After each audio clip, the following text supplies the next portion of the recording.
ദൈവമാതാവിനും തിരുക്കുമാരനും നന്ദി. എൻ്റെ പേര് ഹൃദയ. ഞാനിവിടെ ആലപ്പുഴയിൽ നിന്നാണ് വരുന്നത്. ഇതെൻ്റെ അമ്മ, ഇതെൻ്റെ അപ്പൻ. കഴിഞ്ഞ വർഷം ഓഗസ്റ്റ് സമയത്താണ് ഞാൻ ഉടമ്പടി എടുത്തത്. ഉടമ്പടി എടുക്കുന്നതിന് മുമ്പ് ഞാൻ ജർമ്മൻ ലാംഗ്വേജ് പഠിച്ചുകൊണ്ടിരിക്കുക. അപ്പോൾ അതിൻ്റെ എക്സാം എഴുതുന്ന സമയത്ത് എൻ്റെ ഒരു കസിനാണ് എൻ്റെ കയ്യിൽ ഇവിടുത്തെ കാശുരൂപം തന്നത്. അങ്ങനെ കാശുരൂപം കൊണ്ടാണ് ഞാൻ എക്സാം എഴുതാൻ പോയത്. എക്സാം എഴുതാൻ പോയപ്പോൾ എക്സാം അത്യാവശ്യം ടഫായിരുന്നു. അപ്പോൾ എക്സാമൊക്കെ എഴുതി തിരിച്ചു വന്നു. അത് കഴിഞ്ഞ് ഒരു ദിവസം ആണിങ്ങനെ കൃപാസനത്തിൽ പോയി ഉടമ്പടി എടുക്കാമെന്ന് തീരുമാനിച്ചത്. അങ്ങനെ ഇവിടെ വന്നു ഉടമ്പടി എടുത്തു. ഉടമ്പടി എടുത്തു കഴിഞ്ഞ് ഒരു 4 ദിവസം കഴിഞ്ഞിട്ടാണ് എൻ്റെ റിസൾട്ട് വരേണ്ടത്. ഞാൻ ഉടമ്പടി എടുത്ത് നേരെ വീട്ടിൽ പോയി ഒരു മണിക്കൂർ കഴിഞ്ഞപ്പോൾ തന്നെ എൻ്റെ റിസൾട്ട് വന്നു. റിസൾട്ടിൽ ഞാൻ എല്ലാം പാസ്സായി. അതിനുശേഷം അപ്പോൾ തന്നെ എനിക്ക് ഭയങ്കര വിശ്വാസമായി. അതിനുശേഷം പിന്നെ എനിക്ക് സ്പീക്കിംഗ് ഉണ്ടായിരുന്നു. അപ്പോൾ ഞാൻ ബാംഗ്ലൂർ പോയി സ്പീക്കിംഗ് അറ്റൻഡ് ചെയ്യുന്ന സമയത്തും ഈ കാശുരൂപം കൊണ്ടാണ് സ്പീക്കിംഗ് അറ്റൻഡ് ചെയ്യാൻ പോയത്. സ്പീക്കിംഗ് അറ്റൻഡ് ചെയ്യുമ്പോഴത്തേനും അത്യാവശ്യം നല്ല ഡിഫിക്കൽട്ടായിരുന്നു. അപ്പോൾ ഞാൻ ഈ കാശുരൂപം കയ്യിലിങ്ങനെ മുറുകെ പിടിച്ചിട്ടാണ് ഓരോന്നിനും ആൻസർ കൊടുത്തത്. അങ്ങനെ സ്പീക്കിങ്ങും പാസ്സായി. പിന്നെ അതിനുശേഷം ഇൻ്റർവ്യൂ ഉണ്ടായിരുന്നു. ഇൻ്റർവ്യൂവിൻ്റെ സമയത്തും തൈലം നെറ്റിയിൽ കുരിശുകൊണ്ട് വരച്ചിട്ട് കാശുരൂപം കയ്യിൽ പിടിച്ചിട്ടാണ് ഇൻ്റർവ്യൂവും അറ്റൻഡ് ചെയ്യാൻ പോയത്. അങ്ങനെ ഇൻ്റർവ്യൂവും പാസ്സായി. പിന്നെ അതിനുശേഷം എല്ലാ ദിവസവും ഇവിടെ വന്ന് വൈകുന്നേരം വന്ന് പ്രാർത്ഥിക്കും, കുറേ നേരം കൊന്ത ചൊല്ലും. അങ്ങനെ കഴിഞ്ഞ ദിവസം എൻ്റെ വിസയുടെ ഇൻ്റർവ്യൂ ആയിരുന്നു. ഇന്ന് എൻ്റെ കയ്യിൽ എൻ്റെ വിസ കിട്ടി. ഇന്ന് വിസ കിട്ടിക്കഴിഞ്ഞിട്ട് 1 മണിക്കൂർ കഴിഞ്ഞിട്ടാണ് ഞങ്ങൾ ഇവിടെ വന്ന് ഈ സാക്ഷ്യം പറയുന്നത്. ഇതിലൂടെ എനിക്ക് ഒരുപാട് ഭയങ്കര വിശ്വാസം ഉണ്ടായി കൃപാസനം അമ്മയിൽ. ജീവിതത്തിൽ എന്ത് ബുദ്ധിമുട്ടുണ്ടായാലും ആദ്യം വിളിക്കുന്നത് അമ്മേനെ തന്നെയാണ്, അല്ലെങ്കിൽ ആദ്യം വന്ന് പ്രാർത്ഥിക്കുന്നത് ഇവിടെ തന്നെയാണ്. 2023 സെപ്റ്റംബറിലാണ് ഞാനും എൻ്റെ ഹസ്ബൻഡും ഇവിടെ വന്ന് ഉടമ്പടി എടുക്കുന്നത്. ഉടമ്പടി എടുത്ത സമയത്ത് ഞങ്ങളുടെ ആദ്യത്തെ നിയോഗം മകളിൽ ജർമ്മനിയിൽ പോകുന്നത് തന്നെയായിരുന്നു. പക്ഷേ ഞങ്ങളുടെ ജീവിതത്തെ മാറ്റിമറിച്ചുകൊണ്ട് നവംബറിൽ എൻ്റെ അമ്മയെ ക്യാൻസർ ഡയഗ്നോസ് ചെയ്തു. അമ്മയെന്ന് പറയുന്നത്, എൻ്റെ മമ്മി എന്ന് പറയുന്നത് ഈ കൃപാസനത്തിൽ നിന്ന് മാറത്തില്ല. മമ്മി ഇവിടെയാണ്, മിക്കപ്പോഴും ഇവിടെയാണ്. അപ്പോൾ മമ്മിക്ക് ബ്രസ്റ്റ് ക്യാൻസർ ആയിരുന്നു. ആദ്യം ഒരു സംശയം മമ്മിക്ക് തോന്നിയെങ്കിലും മമ്മി ഞങ്ങളോടത് പറഞ്ഞില്ല. മമ്മി ഇങ്ങനെ വന്ന് പ്രാർത്ഥിച്ചു. മമ്മി വിചാരിച്ചു അത് രോഗം സൗഖ്യമാകും. പക്ഷേ മാതാവ് ഇടപെട്ട് ഞങ്ങളെ അത് അറിയിച്ചു. പക്ഷെ ഒത്തിരി വൈകിപ്പോയി, സ്റ്റേജ് 3 ആയിപ്പോയി. അപ്പം ബയോപ്സി റിസൾട്ട് എടുത്ത സമയത്ത് റിസൾട്ടിൽ കാണിച്ചത് ബോഡി ഫുൾ അത് സ്പ്രെഡായിപ്പോയി എന്നാണ് കാണിച്ചത്. അപ്പോൾ ഡോക്ടർ തന്നെ നമ്മുടെ അടുത്ത് പറഞ്ഞത് സർജറി പോസിബിൾ അല്ല, കാരണം അത്രയ്ക്കും ആ മുഴ വലുതായിപ്പോയി. അപ്പം നമ്മുടെ സർജറി ചെയ്ത് കഴിഞ്ഞാൽ ആ തൊലി വന്ന് മൂടാനായിട്ട് പറ്റില്ല. സ്റ്റേജ് 3 ആയി പോയില്ലേ. അമ്മ ഇത് പറയാതെ നമ്മളോട് വെച്ചതുകൊണ്ട് സംഭവിച്ചതാണിത്. തുടക്കത്തിലേ കണ്ടുപിടിച്ചിരുന്നെങ്കിൽ ഈ ഇഷ്യൂസ് ഒന്നും ഉണ്ടാവത്തില്ലായിരുന്നു. ഇങ്ങനെയാണ് ഡോക്ടർ എൻ്റെ അടുത്ത് പറഞ്ഞത്. എന്നിട്ട് ഡോക്ടർ പറഞ്ഞു, നമുക്ക് പെറ്റ് സ്കാൻ എടുക്കാം. പെറ്റ് സ്കാൻ എടുത്തിട്ട് ഇത് ബോഡിയിൽ എവിടെയൊക്കെ സ്പ്രെഡായെന്ന് അറിയണം. ഇത് സ്പ്രെഡായിട്ടുണ്ട്. അത്യാവശ്യം ഒരു ക്രോണിക് ടൈപ്പുള്ള അങ്ങനത്തെ എന്തോ ഒരു ക്യാൻസർ ആയിരുന്നു കേട്ടോ. ഞാൻ എൻ്റെ കറക്റ്റ് മെഡിക്കൽ വേർഡ് മറന്നുപോയി. അപ്പം പെറ്റ് സ്കാൻ എടുത്തിട്ട് ഇതെവിടെയൊക്കെ സ്പ്രെഡായെന്ന് നോക്കിയിട്ട് മാത്രം നമുക്ക് ഇതിൻ്റെ ഫർദർ ട്രീറ്റ്മെൻറ്റിലേക്ക് കടക്കാമെന്ന് പറഞ്ഞു. അപ്പം നമുക്ക് പെറ്റ് സ്കാനിന് വേണ്ടി നമുക്ക് ഡേറ്റ് ഒരു 3-4 ദിവസം കഴിഞ്ഞിട്ടാണ് കിട്ടിയത്. ആ 3-4 ദിവസവും എൻ്റെ മമ്മി ഇവിടെ എല്ലാ ദിവസവും വരും. എല്ലാ ദിവസവും വന്നിട്ട് മുകളിലൊരു നിത്യാരാധനയുണ്ട്. അവിടെ പോയിരുന്ന് കരഞ്ഞിരുന്ന് പ്രാർത്ഥിക്കും. അവിടെ ഇരുന്ന് ഉച്ചയ്ക്ക് രാവിലെ വരും, വൈകുന്നേരമേ പോവുള്ളൂ. അങ്ങനെ ഇരുന്ന് പ്രാർത്ഥിച്ച് അപ്പം അങ്ങനെ പെറ്റ് സ്കാൻ എടുത്തു. പെറ്റ് സ്കാനിൻ്റെ റിസൾട്ട് കിട്ടി, ഞങ്ങളുടെ കയ്യിൽ കിട്ടി. ഞങ്ങൾ നോക്കിയപ്പോൾ കാണുന്നത് അത് എവിടെയും സ്പ്രെഡായിട്ടില്ല. റൈറ്റ് ബ്രസ്റ്റിലായിരുന്നു ക്യാൻസർ, ലെഫ്റ്റിലേക്ക് പോലും അത് സ്പ്രെഡായിട്ടില്ല. അത് ഭയങ്കര ഒരു മിറാക്കിൾ. കാരണം ബയോപ്സി റിസൾട്ടിൽ കാണിക്കുന്നത് അത്യാവശ്യം അത് ഇതായിട്ടുള്ള ക്യാൻസറാണെന്നാണ്. പക്ഷേ ഒരു 3-4 ദിവസം കൊണ്ട് തന്നെ അവിടെ ഒരു വലിയൊരു അത്ഭുതം നടന്നു. അവിടുന്ന് ഡോക്ടർ പിന്നീട് എൻ്റെ അടുത്ത് പറഞ്ഞത്, ഇത് നമുക്ക് നോക്കാം, ഇത് നമുക്കൊരു 8 കീമോ നമുക്ക് എടുക്കാം. 8 കീമോ എടുത്തതിന് ശേഷം നമുക്കിത് സർജറി ചെയ്യാം.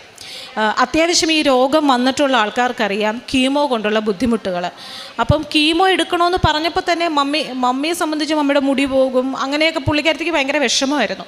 പക്ഷേ ഭയങ്കര പോസിറ്റീവായിട്ടാണ് ഈ അസുഖത്തെ മമ്മി വരവേറ്റത്. മമ്മിയുടെ മുഖത്ത് ഒരിക്കലും എനിക്ക് ഈ അസുഖം വന്നല്ലോ എന്നുള്ളൊരു സങ്കടം ഇല്ലായിരുന്നു.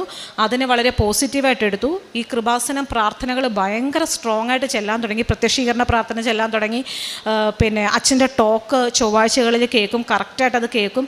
അങ്ങനെ എല്ലാ കാര്യങ്ങളും മമ്മി ഫോളോ അപ്പ് ചെയ്യുന്നതിനോടൊപ്പം ഞങ്ങളും അതുപോലെ. ഞങ്ങളിവിടെ എല്ലാ ദിവസവും ഞങ്ങളൊരു 7:30 മണി കഴിയുമ്പോൾ ഞങ്ങളിവിടെ വരും. ഞങ്ങളുടെ വീട് ഇവിടെ അടുത്ത് തന്നെയാണ്, ഒരു 5 കിലോമീറ്റർ അടുത്താണ്. അപ്പം എല്ലാ ദിവസവും ഒരു 7:30 മണി കഴിയുമ്പോൾ ഞങ്ങൾ ഇവിടെ വന്ന് ഞങ്ങളൊരു ജപമാല ചൊല്ലും.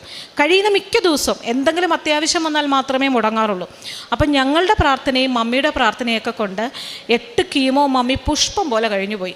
കീമോടേതായിട്ടുള്ള ബുദ്ധിമുട്ടുകളൊന്നും ഞാൻ കണ്ടിട്ടില്ല. മമ്മി ഒരുപാട് സഫർ ചെയ്യുന്നു. ഒരു 3-4 ദിവസം മമ്മിക്കൊരു ക്ഷീണം ഉണ്ടാവും. അത് കഴിയുമ്പോൾ മമ്മി ഭയങ്കര സ്ട്രോങ് ആയിട്ട് എഴുന്നേറ്റ് വരും, തനിയെ കുക്ക് ചെയ്യും, ഒരു കുഴപ്പമില്ല. മമ്മി നല്ല സ്ട്രോങ് ആയിട്ടാണ് നടക്കുന്നത്. അതിനുശേഷം സർജറി, ബ്രസ്റ്റ് റിമൂവ് ചെയ്തു. അത് കഴിഞ്ഞിട്ട് നമ്മൾ ബയോപ്സിക്ക് അയക്കും.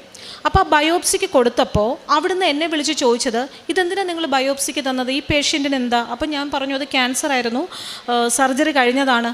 അപ്പോൾ അവർ പറഞ്ഞു ക്യാൻസറിൻ്റെതായിട്ടുള്ള ഒന്നും കാണുന്നില്ലല്ലോ എന്നാണ് പറഞ്ഞത്. അത് ഭയങ്കര 8 കീമോ കഴിഞ്ഞ് ഇത്രയും വലിയൊരു 3rd സ്റ്റേജിൽ ക്യാൻസർ ആയിരുന്ന ഒരു പേഷ്യൻറ്റിന് സർജറി കഴിഞ്ഞപ്പോൾ ക്യാൻസറിൻ്റെതായിട്ടുള്ളതൊന്നും കാണുന്നില്ല. അത് വലിയൊരു മിറാക്കിൾ തന്നെയാണ്. ഞങ്ങൾക്കത് വിശ്വസിക്കാൻ പറ്റാത്ത മിറാക്കിളായിരുന്നു. തിരിച്ച് ഞങ്ങൾ ഡോക്ടറിൻ്റെ അടുത്ത് ബയോപ്സി റിസൾട്ടുമായിട്ട് വീണ്ടും ചെന്നപ്പോൾ ഡോക്ടറിന് മനസ്സിലായി അത്ഭുതം സംഭവിച്ചിട്ടുണ്ട്. ഡോക്ടറിൻ്റെ അടുത്ത് പറഞ്ഞു വളരെ പോസിറ്റീവ് റിസൾട്ടാണിത്, വളരെ പോസിറ്റീവാണ് നമുക്ക്. അപ്പം എൻ്റെ അടുത്ത് പറഞ്ഞിരുന്നത് കീമോ നമുക്ക് ലൈഫ് ലോങ് 1 ഇയർ കമ്പൾസറി ആയിട്ട് വേണ്ടി വരും, ട്രീറ്റ്മെൻറ്റ് എത്ര നാൾ വേണ്ടി വരും എന്ന് പറയാൻ പറ്റില്ലെന്നൊക്കെ എൻ്റെ അടുത്ത് പറഞ്ഞിരുന്നത്. പക്ഷേ കീമോ നിർത്തി, എല്ലാം നിർത്തി. ഒരു റേഡിയേഷൻ, ഒരു 15 ദിവസത്തെ ഒരു റേഡിയേഷൻ ഉണ്ടായിരുന്നു. ആ റേഡിയേഷൻ മാത്രം എടുത്തു. ഇപ്പം മമ്മി പൂർണ്ണ ആരോഗ്യവതിയായി നല്ല ഹെൽത്തി ആയിട്ട് വീട്ടിലിരിക്കുന്നുണ്ട്. ഇത് ഒന്നാമത്തെ സാക്ഷ്യം. രണ്ടാമത്തെ സാക്ഷ്യം, എൻ്റെ ഹസ്ബൻഡിൻ്റെ ഷോപ്പ് നമ്മുടെ നാഷണൽ ഹൈവേയിലാണ്, ചേർത്തല നാഷണൽ ഹൈവേ. അപ്പം അവിടെ റോഡ് വൈഡനിങ് വന്നപ്പോൾ, ഇപ്പം നാഷണൽ ഹൈവേയുടെ വികസനത്തിൻ്റെ ഭാഗമായിട്ട് റോഡ് വൈഡനിങ് വന്നപ്പോൾ ഷോപ്പ് കുറച്ച് അപ്പുറത്തേക്ക് മാറ്റേണ്ടി വന്നു. അപ്പം നമ്മൾ കുറച്ച് സ്ഥലം ലീസിനെടുത്തിട്ട് നമ്മൾ ഷോപ്പ് വെച്ചെടുക്കുമായിരുന്നു, നമ്മൾ ബിൽഡ് ചെയ്യുമായിരുന്നു. അപ്പോൾ അത് ബിൽഡ് ചെയ്തുകൊണ്ട് വന്ന സമയത്ത് ഇതിൻ്റെ ഷോപ്പിൻ്റെ നമ്പർ കിട്ടണം. ആ നമ്പർ നമുക്ക് കിട്ടുന്നില്ല. അതെന്താണെന്ന് വെച്ച് കഴിഞ്ഞാൽ ഈ നാഷണൽ ഹൈവേയുടെ അതോറിറ്റിയിൽ പോകണം. അങ്ങനെ ഒരുപാട് നൂലാമാലകൾ. നമ്മൾ സാധാരണ പഞ്ചായത്തിൽ ചെന്നോ അല്ലെങ്കിൽ മുനിസിപ്പാലിറ്റി ചെന്നോ അപ്ലൈ ചെയ്യുന്നത് പോലെയൊന്നും കടയ്ക്ക് നമ്പർ കിട്ടില്ല. അപ്പം നമുക്ക് നമ്മുടെ വരുമാന മാർഗ്ഗമാണ്, ഞങ്ങളുടെ വരുമാന മാർഗ്ഗമാണ് പുള്ളിയുടെ ഷോപ്പ്. അപ്പോൾ അത് നിന്നുപോയി. ഈ ഷോപ്പിൻ്റെ നമ്പറിന് വേണ്ടി ഞങ്ങൾ കയറി ഇറങ്ങാത്ത സ്ഥലമില്ല. നമുക്ക് എന്തെങ്കിലും ഒരു ആവശ്യം നമുക്കൊരു സർക്കാർ തലത്തിൽ വേണമെന്നുണ്ടെങ്കിൽ നമ്മൾ എന്താ ചെയ്യുക, നമ്മൾ രാഷ്ട്രീയ പാർട്ടിപരമായിട്ട് അങ്ങനെയൊക്കെ പോകും, റെക്കമെൻഡേഷന് പോകും. ഞങ്ങൾ റെക്കമെൻഡ് ചെയ്യാൻ ഇനി ആരുമില്ല. മന്ത്രിമാരെ വരെ നമ്മൾ കൊണ്ട് റെക്കമെൻഡ് ചെയ്യിപ്പിച്ചു, നടന്നില്ല. ഇവിടെ വന്ന് അവസാനം ഹസ്ബൻഡ്, ഞങ്ങൾ എല്ലാ ദിവസവും ഇവിടെ വരുന്ന ആൾക്കാരാണ്. ഒരു ദിവസം ഹസ്ബൻഡ് ഇവിടെ വന്ന് പ്രാർത്ഥിച്ചു, മാതാവി ആ ഷോപ്പിൻ്റെ നമ്പർ എനിക്ക് കിട്ടണേ, ഞാൻ വന്ന് സാക്ഷ്യം പറയാം. അത്ഭുതമെന്ന് പറയട്ടെ, ഈ മന്ത്രിമാർ വരെ റെക്കമെൻഡ് ചെയ്തിട്ട് കിട്ടാത്ത ഷോപ്പിൻ്റെ നമ്പർ ഞങ്ങൾക്ക് കിട്ടി. ഞങ്ങളോടൊപ്പം വെച്ചിട്ടുള്ള മറ്റുള്ള പലർക്കും അത് റിജക്റ്റ് ചെയ്തു. ഞങ്ങൾക്ക് ആ നമ്പർ കിട്ടി. ഷോപ്പിൻ്റെ പ്രശ്നങ്ങളെല്ലാം തീർന്നു. ഇത് രണ്ടാമത്തെ സാക്ഷ്യം. മൂന്നാമത്തെ സാക്ഷ്യം, ഇവിടെ ഈ ഉടമ്പടി തുടങ്ങുന്നതിനൊക്കെ മുൻപുള്ള കാലമാണ്. ഒരു 2013, 14, 12, 13 ആ ഒരു കാലഘട്ടമാണ്. ആ സമയത്ത് എനിക്കൊരു ചുമ വരികയുണ്ടായി. അപ്പം സാധാരണ പോലെയുള്ള ചുമ മരുന്ന് കഴിക്കും, മാറില്ല, പിന്നെയും മരുന്ന് കഴിക്കും, മാറില്ല. അങ്ങനെ ഇവിടെ ആലപ്പുഴയിലുള്ള ഒരുവിധപ്പെട്ട എല്ലാ ഹോസ്പിറ്റലിലും കാണിച്ചു. ഞാനൊരു ഹോസ്പിറ്റലിൽ അഡ്മിറ്റായി.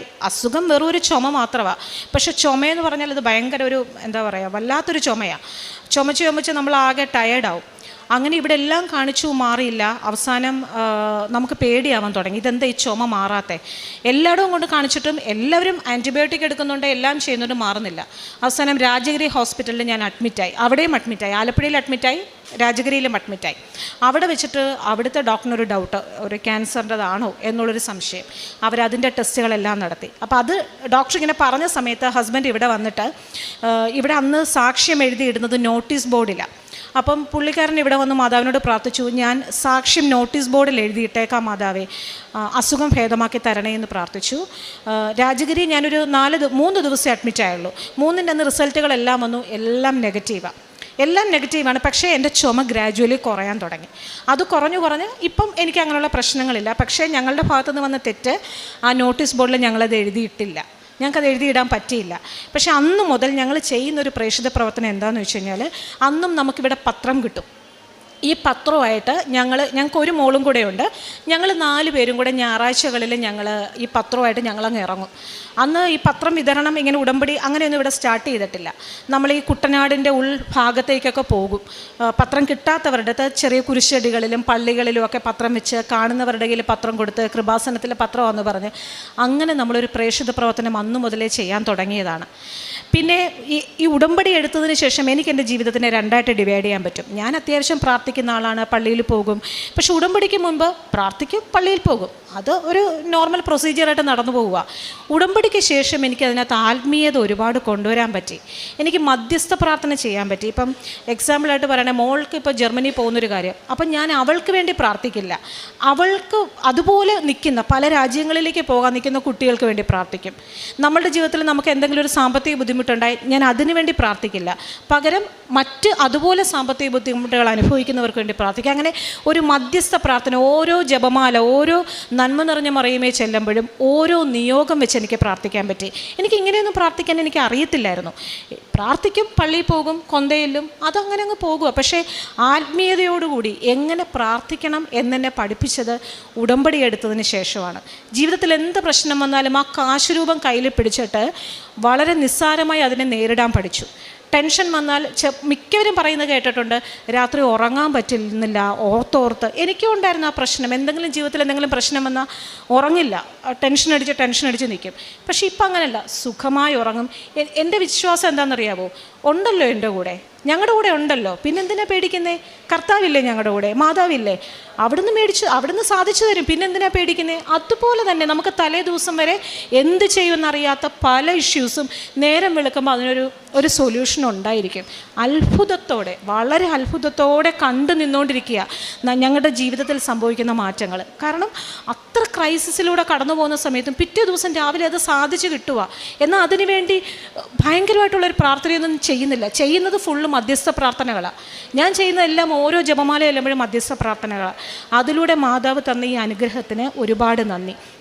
ഇനിയും കഴിയുന്ന അത്രയും കാലം ഇവിടെ വന്ന് എല്ലാ ദിവസവും മുടങ്ങാതെ ആ ജപമാല ചെല്ലണമെന്നും പ്രാർത്ഥിക്കണമെന്നും മാതാവിൻ്റെ കൂടെ തന്നെ ആയിരിക്കണമെന്നുമാണ് ആഗ്രഹം. അതിന് മാതാവ് അനുഗ്രഹിക്കട്ടെ എന്ന് പ്രാർത്ഥിക്കുന്നു.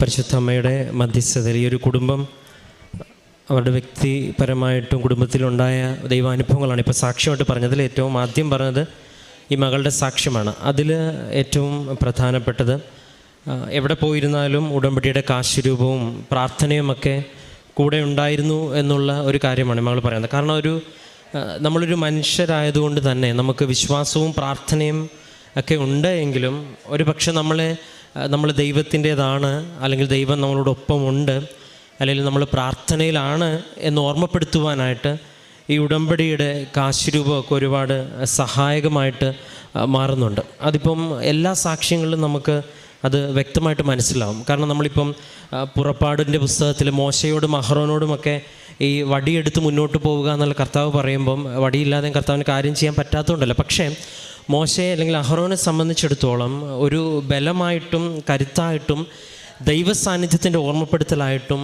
ഈ ഒരു ദൈവം നൽകിയ അല്ലെ ദൈവം കൽപ്പിച്ച് എടുക്കുവാനായിട്ട് പറഞ്ഞത് മാറുന്നുണ്ട്. അപ്പോൾ ഈ ഒരു ഓർമ്മപ്പെടുത്തൽ എപ്പോഴും കാശുരൂപം നൽകുന്നു. കാരണം നമ്മൾ പ്രിപ്പയർഡാണ്, ഈശോയും മാതാവും കൂടെയാണ്. അപ്പോൾ അങ്ങനൊരു കാര്യം മകളുടെ സാക്ഷ്യത്തിലുണ്ട്. അങ്ങനെ പോകുന്നതെന്ന് മാത്രമല്ല, ആ പോയ എല്ലാ കാര്യങ്ങൾക്കും വ്യക്തമായിട്ടൊരു ഉത്തരം ലഭിച്ചു എന്നുള്ളതാണ്. അത് ഇവിടെ ഉടമ്പടി എടുത്ത് പോയത് ആ ദിവസം തന്നെ കുറേ നാളുകൾക്ക് ശേഷം വരേണ്ട റിസൾട്ട് വന്നു എന്നുള്ള. അപ്പം ഓരോ വിശ്വാസത്തിൻ്റെ അടിസ്ഥാനം ഇങ്ങനെ ചെറുതും വലുതുമായ അനുഭവങ്ങൾ. രണ്ടാമത്തത് ഇവിടെ വർഷങ്ങളോളം വന്ന് പ്രാർത്ഥിക്കുന്ന അമ്മയുടെ അനുഭവമാണ്. അതും ഒരു പരിധിവരെ ലഭിച്ചൊരു ആത്മീയമായ ശക്തിയെക്കുറിച്ചും ആത്മീയമായ ബലത്തിനെക്കുറിച്ചും ഉള്ള വലിയൊരു അനുഭവമാണ്. കാരണം പ്രാർത്ഥിച്ച് എന്തിനെ അതിജീവിക്കാം എന്നുള്ളൊരു ഓർമ്മപ്പെടുത്തല. പിന്നെ മൂന്നാമത്തത് ഈ കുടുംബത്തിലുണ്ടായ എല്ലാ സാഹചര്യങ്ങളും ഇപ്പം ഈ മകളുടെ അമ്മ പറഞ്ഞതുപോലെ എന്തും അതിജീവിക്കാനുള്ള കഴിവ്. സത്യം പറഞ്ഞാൽ ഉടമ്പടിയും പ്രാർത്ഥനയിൽ ലഭിക്കുന്ന ഏറ്റവും വലിയ അത്ഭുതം എന്ന് പറയുന്നത് ഒരു വ്യക്തിക്ക് ഏത് സാഹചര്യത്തെയും വളരെ ദൈവ സാന്നിധ്യത്തോടു കൂടി അതിജീവിക്കാനുള്ള കഴിവാണ്. അത് ദൈവം നൽകുന്ന ഏറ്റവും. കാരണം ജീവിതത്തിൻ്റെ ഏത് സാഹചര്യത്തെ കാരണം 23-ാം സങ്കീർത്തനത്തിൽ കർത്താവ് ഇരുൾ മൂടിയ താഴ്വരയിലൂടെ നടന്നാലും മരണഭീതിയുള്ള നടുവിലൂടെ നടന്നാലും നീ ഭയം എന്തെന്ന് അറിയത്തില്ലെന്ന് പറയുന്നത് ദൈവത്തിൻ്റെ ഏറ്റവും വലിയ വാഗ്ദാനമാണ്. ശിഷ്യന്മാരുടെയും പരിശുദ്ധ അമ്മയുടെ ജീവിതത്തിലും ഒക്കെ ദൈവം അവരുടെ കൂടെ നടന്നു എന്ന് പറയുന്നതിൻ്റെ തെളിവെന്ന് പറഞ്ഞാൽ അവർ ഏത് സാഹചര്യത്തെയും അതിജീവിതം.